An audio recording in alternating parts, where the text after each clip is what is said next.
السلام علیکم۔ آج بدھ ہے، نومبر کی 5 تاریخ۔ میں ہوں خالد حمید، خبروں کے ایک بلیٹن کے ساتھ۔ امریکہ کی تاریخ میں ایک نیا باب رقم ہو گیا ہے۔ ڈیموکریٹک سوشلسٹ پارٹی کے امیدوار زہران ممدانی نے نیو یارک سٹی کے میئر کا الیکشن جیت کر نہ صرف امریکہ کے سب سے بڑے شہر کے پہلے مسلمان میئر ہونے کا اعزاز حاصل کیا، بلکہ وہ تاریخ کے کم عمر ترین میئر بھی بن گئے ہیں۔ 34 سالہ زہران ممدانی نے 67 سالہ سابق گورنر اینڈریو کومو کو شکست دی، جو پارٹی نامزدگی کھونے کے بعد آزاد امیدوار کے طور پر انتخاب لڑ رہے تھے۔ یہ انتخاب نظریاتی اور نسلی حوالے سے ایک بڑی آزمائش سمجھا جا رہا تھا، جس کے اثرات ڈیموکریٹک پارٹی کی قومی سیاست پر بھی پڑ سکتے ہیں۔ نومنتخب میئر زہران ممدانی نے اپنے پہلے عوامی خطاب میں کہا کہ نیو یارک مزدوروں اور تارکین وطن کا شہر ہے اور ہمیشہ رہے گا۔ انہوں نے کہا کہ یہاں اسلاموفوبیا کی کوئی گنجائش نہیں ہے۔ انہوں نے نوجوانوں اور عوام کا شکریہ ادا کرتے ہوئے کہا کہ ہم نے ثابت کر دیا ہے کہ طاقت عوام کے ہاتھ میں ہے۔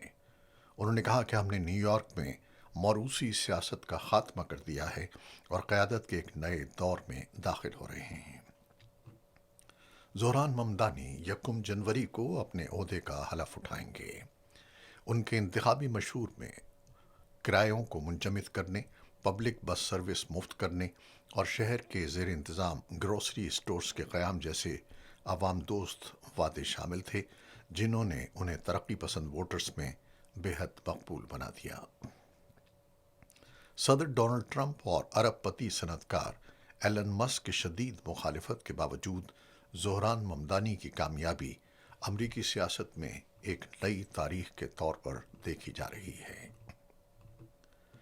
ریاستی انتخابات میں بھی ڈیموکریٹس کو نمایاں کامیابیاں حاصل ہوئی ہیں۔ ورجینیا میں ڈیموکریٹ امیدوار ایبیگیل اسپینبرگر نے گورنر کا انتخاب آسانی سے جیت لیا اور ریاست کی پہلی خاتون گورنر بن گئیں۔ اسی ریاست میں غزالہ ہاشمی نے لیفٹیننٹ گورنر کا الیکشن جیت کر نئی تاریخ رقم کی۔ وہ نہ صرف امریکہ کی پہلی مسلم خاتون بلکہ پہلی جنوبی ایشیائی امریکی خاتون بن گئیں جو کسی ریاستی سطح کے اعلیٰ عہدے پر منتخب ہوئی ہیں۔ غزالہ ہاشمی پہلے ہی ورجینیا کی پہلی مسلم اور جنوبی ایشیائی سینیٹر ہونے کا اعزاز رکھتی ہیں، جو گزشتہ برس دوسری بار سینٹ کی رکن منتخب ہوئیں۔ دوسری جانب نیو جرسی میں ڈیموکریٹک امیدوار میگی شیرل نے گورنر کا الیکشن جیت لیا۔ ان کا مقابلہ ریپبلکن امیدوار اور سابق رکن اسمبلی جیک چیٹرلی سے تھا۔ پاکستان تحریک انصاف کے چیئرمین بیرسٹر گوہر علی خان نے کہا ہے کہ پارٹی کی جانب سے 27ویں آئینی ترمیم پر رد عمل بانی پی ٹی آئی سے مشاورت کے بعد دیا جائے گا۔ میڈیا سے گفتگو کرتے ہوئے بیرسٹر گوہر نے کہا کہ حکومت نے ترمیمی بل پارلیمان میں پیش کر دیا ہے، لیکن اس کے خط و خال ابھی سامنے نہیں آئے۔ انہوں نے کہا کہ این ایف سی ایوارڈ کو کبھی نہیں چھیڑا گیا، اس لیے صوبوں کی مشاورت کے بغیر کسی قسم کی آئینی تبدیلی نہیں ہونی چاہیے۔ دوسری جانب معروف قانون دان سلمان اکرم راجہ نے کہا کہ ہم 27ویں ترمیم کو مسترد کرتے ہیں کیونکہ فارم 47 کے ذریعے وجود میں آنے والی اسمبلی کسی بھی آئینی ترمیم کا اختیار نہیں رکھتی۔ انہوں نے کہا کہ بلاول بھٹو کی ٹویٹ کے ذریعے جو باتیں سامنے آئی ہیں وہ انتہائی تشویشناک ہیں اور پاکستان کے آئین کے بنیادی ڈھانچے کو تبدیل کرنے کی کوشش کی جا رہی ہے۔ سلمان اکرم راجہ نے مزید کہا کہ آزاد عدلیہ کے تصور کو ختم کیا جا رہا ہے اور ہم اس ترمیم کی بھرپور مخالفت کریں گے۔ سابق وفاقی وزیر فواد چودھری نے کہا ہے کہ ملک میں سیاسی استحکام اور سیاسی قیدیوں بشمول عمران خان کی رہائی کے لیے جاری کوششوں کے نتائج جلد سامنے آئیں گے۔ سماجی رابطے کی ویب سائٹ ایکس پر جاری بیان میں فواد چودھری نے کہا کہ مجھے خوشی ہے کہ پاکستان میں سیاست میں ٹھہراؤ اور عمران خان سمیت دیگر سیاسی اسیران کی رہائی کے لیے شروع کی گئی کوششوں کو ابتدائی کامیابیاں حاصل ہوئی ہیں اور ان کے اثرات اگلے 10 سے 15 دنوں میں واضح ہونا شروع ہو جائیں گے۔ اطلاعات کے مطابق محمود مولوی، عمران اسماعیل اور فواد چودھری ان رہنماؤں میں شامل ہیں جو حکومت اور تحریک انصاف کے درمیان مذاکرات کے حامی ہیں۔ ان کے مطابق ان کوششوں کا مقصد ملک میں سیاسی درجہ حرارت کو کم کرنا اور عمران خان کی رہائی کی راہ ہموار کرنا ہے، جو سن 2023 سے قید میں ہیں۔ خیبر پختونخوا اسمبلی کی سیکیورٹی کمیٹی کے اجلاس میں انسپکٹر جنرل پولیس ذوالفقار حمید نے واضح طور پر کہہ دیا ہے کہ پولیس کے پاس وسائل کم ہیں، فوج کے بغیر دہشت گردی پر قابو نہیں پا سکتے۔ پولیس کی تعداد کم ہے، استعداد کار اور صلاحیت کا بھی مسئلہ ہے۔ سرکاری ذرائع کے مطابق آئی جی کا کہنا تھا کہ صوبے میں پولیس اہلکاروں کی کل تعداد تقریباً 1,30,000 ہے۔ 20 سے 30% پولیس اہلکار اعلیٰ شخصیات کی سیکیورٹی پر مامور ہیں۔ دہشت گردی کے خلاف جنگ کے لیے فعال پولیس اہلکاروں کی تعداد تقریباً 80,000 رہتی ہے، جو بہت کم ہے۔ ذرائع نے بتایا کہ آئی جی خیبر پختونخوا کا یہ بھی کہنا تھا کہ پولیس کے پاس گاڑیوں کی کمی ہے، دفاتر اور پولیس اسٹیشن تک کم ہیں۔